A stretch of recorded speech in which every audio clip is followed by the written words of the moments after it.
네, 하나님 말씀 보도록 하겠습니다. 말라기 4장 1절부터 3절까지 말씀입니다. 말라기서 4장 1절부터 3절까지 말씀인데요.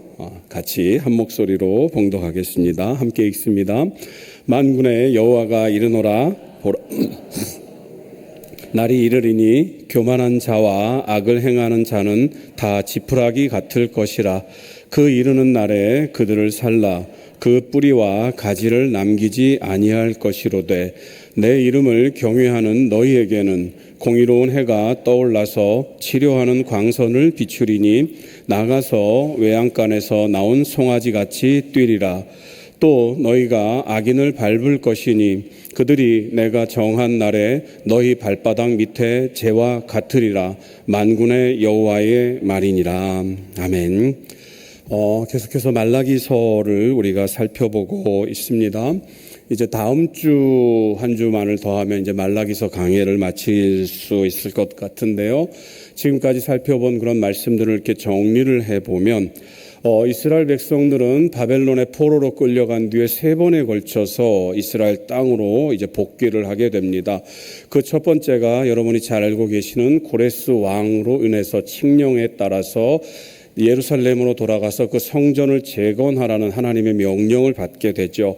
그리고 그 백성들은 예루살렘에 돌아와 성전을 재건하게 됩니다. 그 이후로 2번에 걸쳐서 느헤미야까지 마지막 그 포로 귀환까지의 시간이 있었고, 그 당시에 학사 에스라를 비롯해서 믿음의 사람들은 하나님께서 이제 이 나라를 회복시킬 것이다. 다윗의 왕권이, 다윗의 그 영화가 다시금 이 나라에 회복될 것이다 라고 하는 그러한 소망을 품고 그 땅에 귀국을 했습니다. 그런데 예루살렘 성전이 재건되고 또 예루살렘을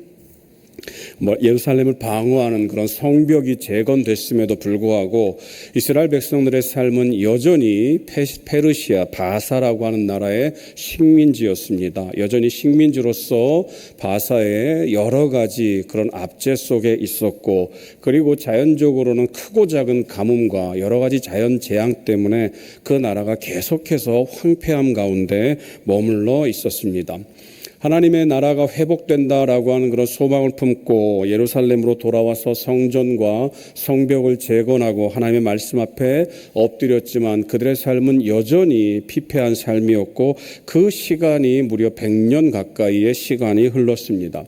말라기 시대에 이르기까지 그러한 시간이 흐르는 동안 이제 이스라엘 백성들의 믿음은, 그들의 신앙은 점점 쇠퇴되기 시작했습니다. 그리고 그들이 이제 이야기하는 것들은 하나님을 믿는 것이 아무런 의미가 없다. 심지어 악을 행하는 것이 오히려 더 하나님의 뜻에 합당한 것이다. 왜요? 하나님은 악인을 용서하는 분이시기 때문에 우리가 악을 행하는 것이 오히려 용서하신 하나님의 은혜를 더욱더 드러내는 것이다. 이런 생각에까지 이르게 되었습니다.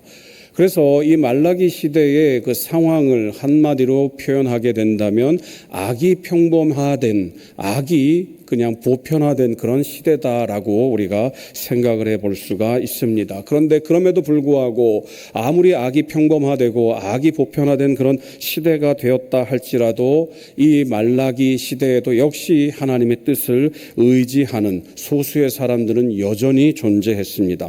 성경을 통해서 신학적인 용어를 그들을 일컬어서 남은 자라고 이야기를 하는데요. 하나님께서는 그 남은 자에게 하나님의 이름에 기록되는 하나님의 기념책에 그 이름을 기록하는 복을 주시겠다 약속하셨습니다. 그리고 그들이 그 복, 하나님의 기념책에 이름이 기록되는 그 복이 과연 무엇인가라고 이야기를 할 때 그들은 하나님의 심판을 면하게 된다라고 하는 그러한 말씀이 말라기 3장까지의 말씀입니다. 오늘은 이제 그 말라기서 강의 24번째 시간으로 오늘 우리가 읽은 말라기 4장 1절부터 3절까지의 말씀, 특별히 1절에 기록되어 있는 말씀 가운데서 그 이르는 날이라고 하는 그런 제목으로 함께 말씀을 나누어 보도록 하겠습니다. 말씀드렸던 것처럼 이제 이 이스라엘 땅 예루살렘은 하나님의 말씀 앞에 하나님의 말씀 앞에 피폐한, 그러니까 그 말씀 앞에 자신의 삶을 돌이키려고 하지 않는 온갖 무뎌질 대로 무뎌진 그러한 사람들, 사람들, 완악해질 대로 완악해진 사람들이 대다수 주류를 이루고 있습니다. 그런데 그 백성들을 향해서 하나님은 말라기 선지자를 통해서 돌아오라고 말씀하고 계십니다. 심판이 하나님의 때가 임박했으니 돌아오라고 말씀하고 계십니다. 그것이 바로 오늘 본문 1절이 말하는 그 이르는 날이라고 하는 것입니다. 우리가 이미 말라기서 3장 17절에서 하나님의 심판을 뭐라고 이야기하느냐, 내가 정한 날이다라고 이렇게 이미 살펴보았습니다. 방금 이게 모니터에 떠올랐는데요. 만군의 여호와가 이르노라, 나는 내가 정한 날에 그들을 나의 특별한 소유로 삼을 것이요 또 사람이 자기를 섬기는 아들을 아낌같이 내가 그들을 아끼리니라고 말합니다. 마지막 때가 되면 하나님께서 남은 자 소수의 하나님의 사람들을 하나님의 소유로 만들고, 그 반대로 이제 그 날이 되게 되면, 그 이르는 날이 되게 되면 하나님의 심판으로 악인들을 멸하실 것이다. 말씀드렸던 것처럼 17절에서는 하나님께서 정한 날이다라고 이야기를 하고, 오늘 본문에서는 그 이르는 날이라고 표현을 하고 있습니다. 왜 그럴까? 똑같은 날인데 17절에서는 정한 날, 그리고 오늘 본문에서는 이르는 날. 이것은 무엇인가? 바로 그 이르는 날의 정확한 의미는 바로 이르고 있는 날이다, 이렇게 생각을 해보면 됩니다. 좀 더 쉽게 이야기를 하면은요, 올해 수능은 여러분 11월 19일입니다. 그래서 오늘자로 기준으로 보면은 125일이 남았습니다. 수능이 정해진 날, 정한 날은 11월 19일입니다. 그런데 그 이르는 날은 125일이 남았던 거죠. 그런데 이제 내일이 되게 되면 정한 날, 수능 날짜는 변함이 없습니다. 다시 말하면 하나님의 심판, 정하신 날은 변함이 없습니다. 그런데 그 이르는 날은 125일에서 124일로 줄어들게 됩니다. 그러니까 오늘 우리가 읽은 본문이 말하고 있는 그 이르는 날은 하나님의 심판은 정해져 있는데 그 심판의 날이 날로 가까워지고 있다라고 하는 그런 의미를 담고 있는 말인 것입니다. 그렇기 때문에 이제 그 백성들을 향해서 남은 자가 아닌 하나님의 심판, 하나님의 진노에 직면하게 될 그 백성들을 향해서 하나님의 말씀으로 돌아와야 된다. 하나님 앞으로 회개해야 된다. 왜? 그날은 점점 가까워지고 있기 때문이다. 바로 오늘 본문 1절 그 이르는 날이 바로 그런 의미를 담고 있는 것입니다. 왜 그러면 그들은 돌아와야 합니까? 왜 그들은 그 날에 하나님께로 돌이켜야 합니까? 돌아서지 않으면, 돌이키지 않으면 안 되기 때문입니다. 말라기 선지자는 이미 그 앞에서 그 날들에 대해서 예견을 하고 있는데요. 말라기 3장 2절을 보면 이렇게 기록이 되어 있습니다. 그가 임하시는 날을 누가 능히 당하며 그가 나타나는 때에 누가 능히 서리요. 그 앞에서 죄인은 감히 얼굴을 들 수 없음을 말라기 선지자는 이미 말을 하고 있습니다. 말라기 4장 5절 우리가 다음 주에 살펴볼 말씀인데요. 그 말에는 이렇게 기록이 되어 있습니다. 보라, 여호와의 크고 두려운 날이 이르기 전에. 그날은 큰 날이고 두려운 날이다. 아무도 그 앞에서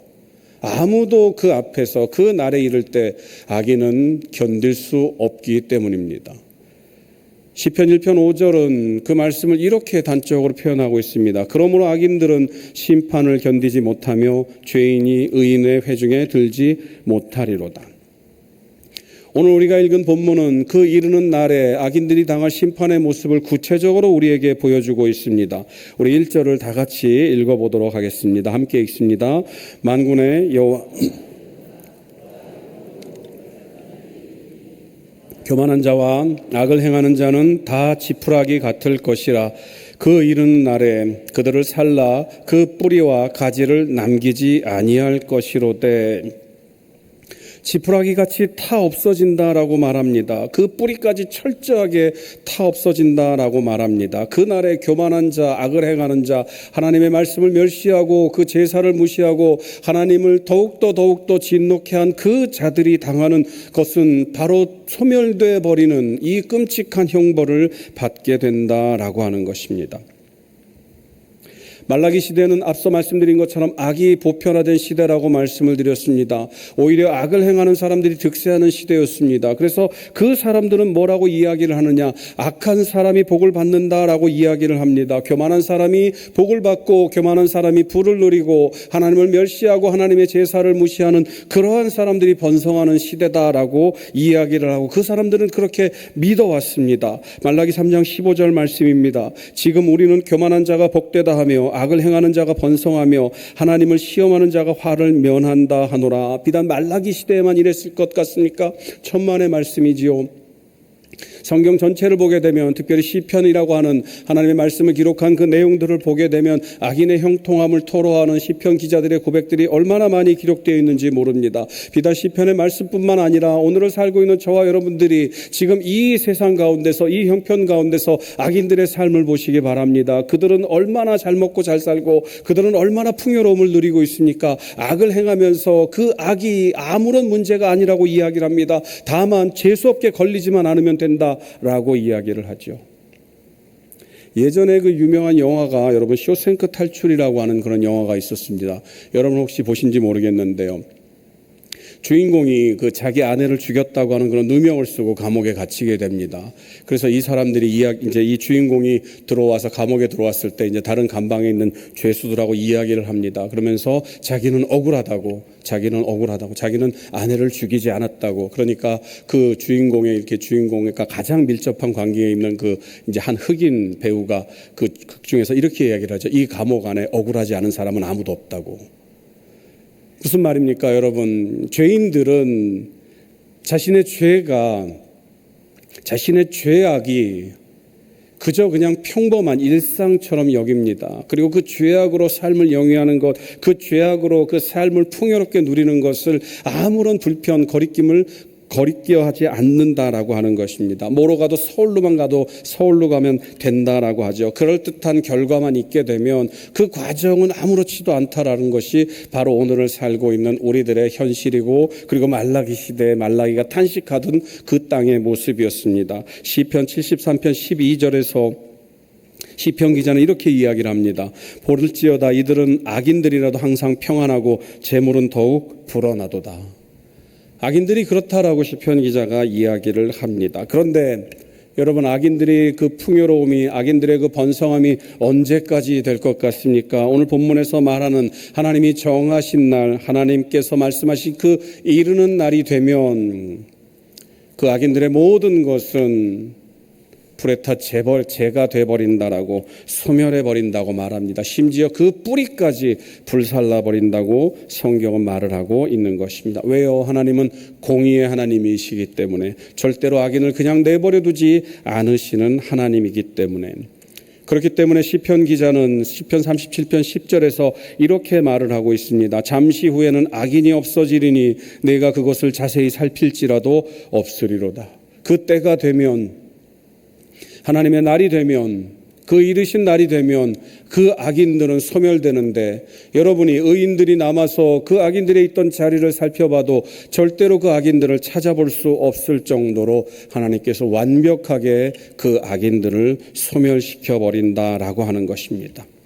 하나님의 약속은 소멸에만 있지 않습니다.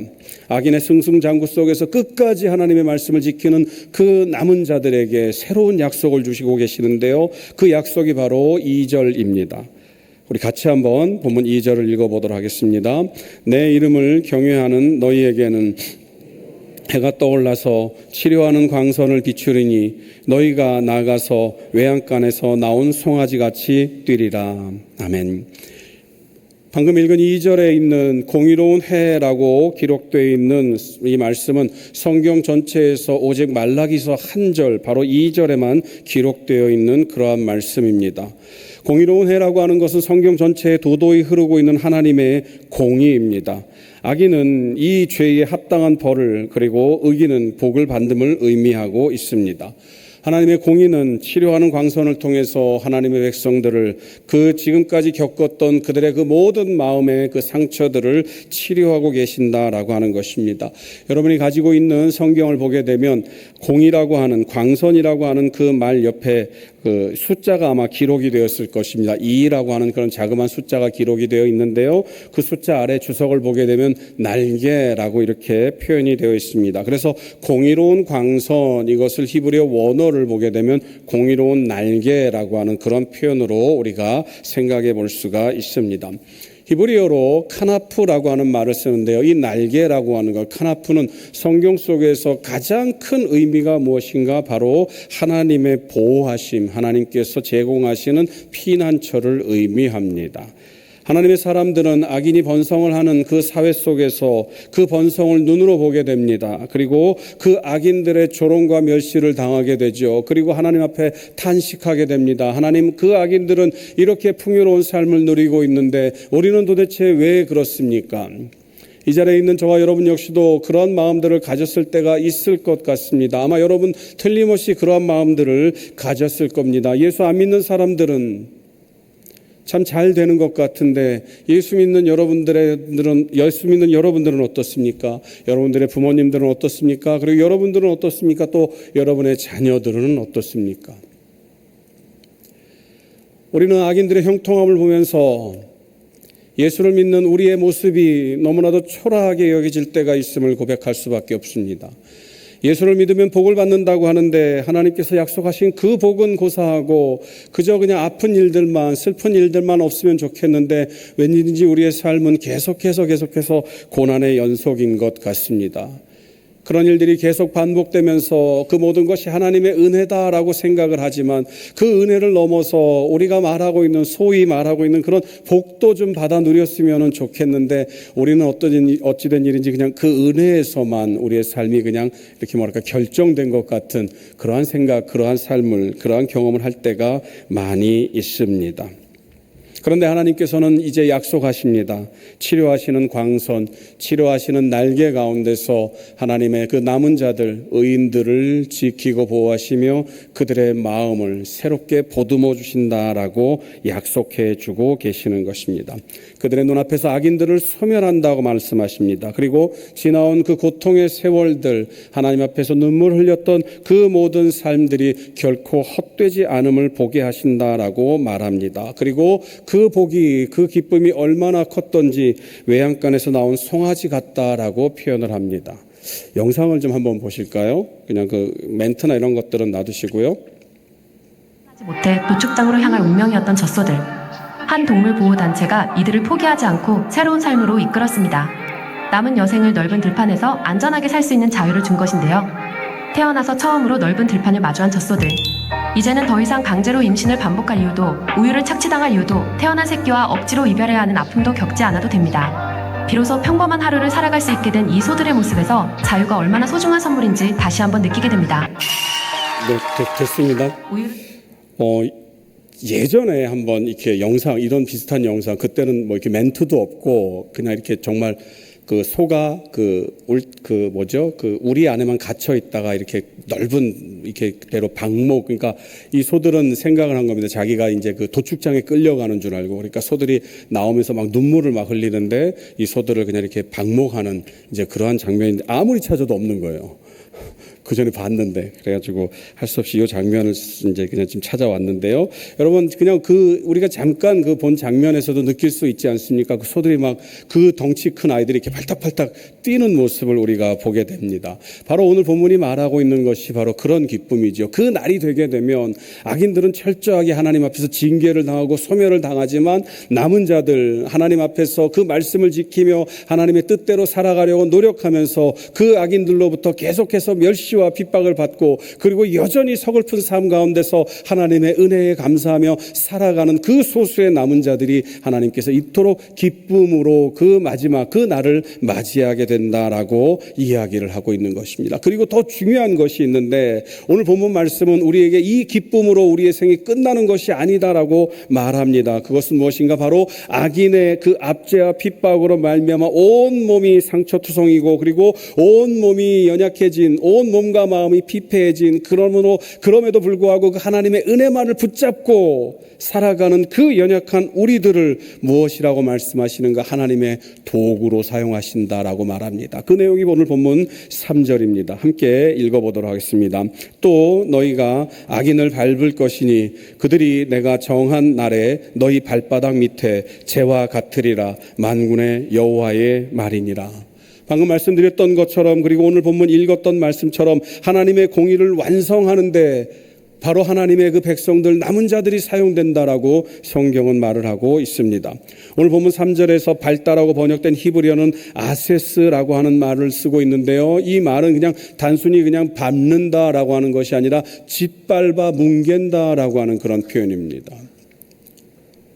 악인들을 우리가 짓밟아 뭉갠다라고 성경은 말을 하고 있는 것입니다. 이것은요, 여러분, 감정, 권리, 의지까지 모든 것을 다 짓밟아 뭉개는 것입니다. 우리가 악인을 짓밟는데 그 악인이 우리의 발밑에서 생각을 합니다. 이를 부득부득 깔면서 두고 보자, 내가 다음에 너희들을 가만 안 두리라. 여러분, 이런 것들을 생각조차 할 수 없도록 완벽하게 짓밟아 뭉개는 것이 바로 오늘 본문 3절이 말하고 있는 밟는다라고 하는 그런 의미입니다.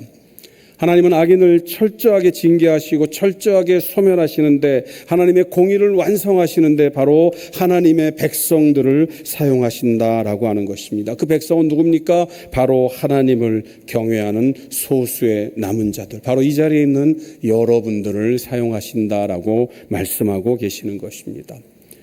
앞서도 말씀드렸던 것처럼 여러분, 말라기서는 악이 보편화된, 평범화된 그러한 시대라고 말씀을 드렸습니다. 그래서 선하게 살려고 하는 사람들은, 의롭게 살려고 하는 사람들은, 하나님의 말씀을 쫓아 살려고 노력하는 사람들은 계속해서 그 악인들의 조롱을 받게 되어 있습니다. 하나님은 악인들을 사랑하신다. 왜? 용서의 하나님이시기 때문에, 사랑의 하나님이시기 때문에 우리가 이렇게 악을 행해야지만 하나님이 그 사랑으로 우리를 용서해 주실 수 있는 것 아니냐. 그러니 우리는 악하게 살아야 된다라고 이야기를 합니다. 그리고 그 악을 평범화시키기 위해서 공의의 하나님은 없다라고 이야기하는 그 말라기 시대, 그리고 오늘과 다름없는, 오늘 역시도 그러한 시대와 별반 다름없는 이 땅에서 하나님께서는 하나님을 경외하는 사람들에게 복을 주신다라고 말씀하고 계시는 것입니다.